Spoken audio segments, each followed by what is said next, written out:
Fantastic pendejo. So, no Fantastic Siggy today, at least for right now. The old lady's car's in the garage, and I don't want to fill it with smoke.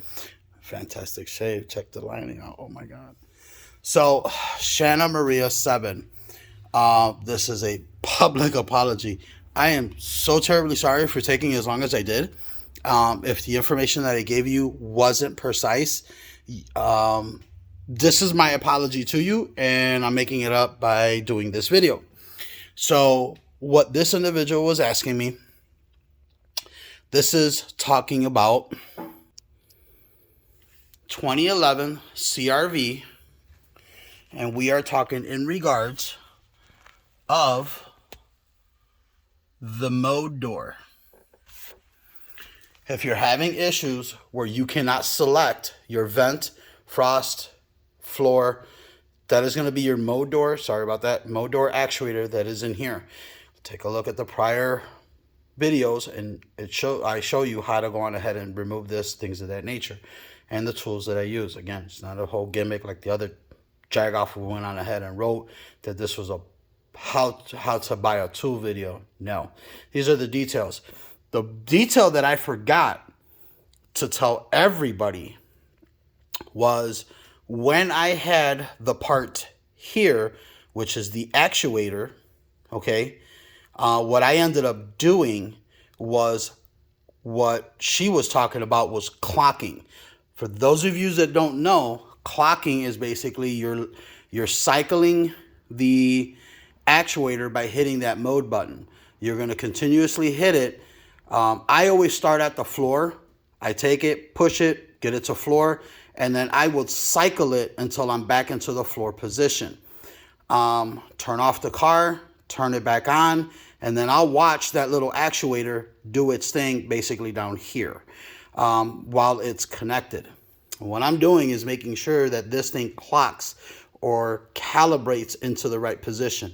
How I know I can get this into the right position, what I did was manually I turned until I found the floor setting where it was blowing air out on the floor. I had my settings, had the fan settings set to high so I can get enough air in there to feel it on the floor. So again, when you're embarking on this and you come across that situation like, okay, wait, I just put it back in there? No. What you want to do is plug it in, leave the actuator hanging, or hold it and start hitting the button. Again, keeping in mind what position you are starting off with. If you start off in the vent here, then what you want to do is cycle that button until you are back into the vent. Okay? Before you take this and stick it back in there, what you want to do is manually adjust that little door until you are in whatever mode that this is displaying. It is very important that you match the display with the actual wherever it's coming out of. If it is displaying and it has an arrow pointing towards the face, which is your vent, you want to make sure that that door is in that position. If it's in that, and again, the way I do it is to make sure that I'm only in one mode. You get one that's dual, which is the face and the floor.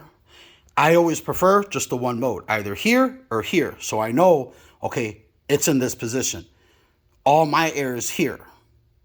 Okay, and then I double check. I touch here, touch up on top, make sure there's no air coming out. And again, if you're starting from here, you're going to put your hand here, right where the vent is at, and go, okay, all my air is coming out of here. My air is not coming out on top, nor is it coming from the bottom, because that display is displaying pure vent. So what you want to do, recap again. You want to go on ahead. You're going to follow my video. And just like the other gentleman who I've mentioned his name before, the guy was spot on. Removing all this, doing what you need to do, getting in there, taking the actuator, removing it, setting everything up, and then you are going to hit that button. Boom, boom, boom. Remembering where you started off at. Sorry about that. Remembering where you started off at. And that way, once you finalize see that the actuator is clocking or recalibrating, then you want to go on ahead and manually, and I believe a screwdriver fits in there. I don't know what size screwdriver, maybe a number 2, maybe a number 3, and you want to turn it into the exact same position that you have properly displayed. Again, choose either the vent or the floor. Okay? It's the easiest way. If you try to do both and you're like, well, am I in the right spot? By you choosing one or the other, you know, okay, solid air is coming out of here. That is where I have it set at. That is what that is displaying. If you have air coming out of here and here, then you are in the buy mode. So again, being careful where you set this up at. Hope this helps. And again, Shanna Marie 7, I do apologize. I'm terribly sorry that it took me so long. I do hope that this video does help you out and helps others. If you guys have other ways of doing things and they're simpler, by all means, share that with everybody. Again, details for the details. Some of the things that other people aren't sharing. I am terribly sorry to my YouTube community, and including Shanna Maria 7. I did forget about that. Yes, I did do that. I took it, did exactly what I just said in this video, clocked it manually, plugged it in, never had an issue since. All right. Hope this helps. Holla at your boy.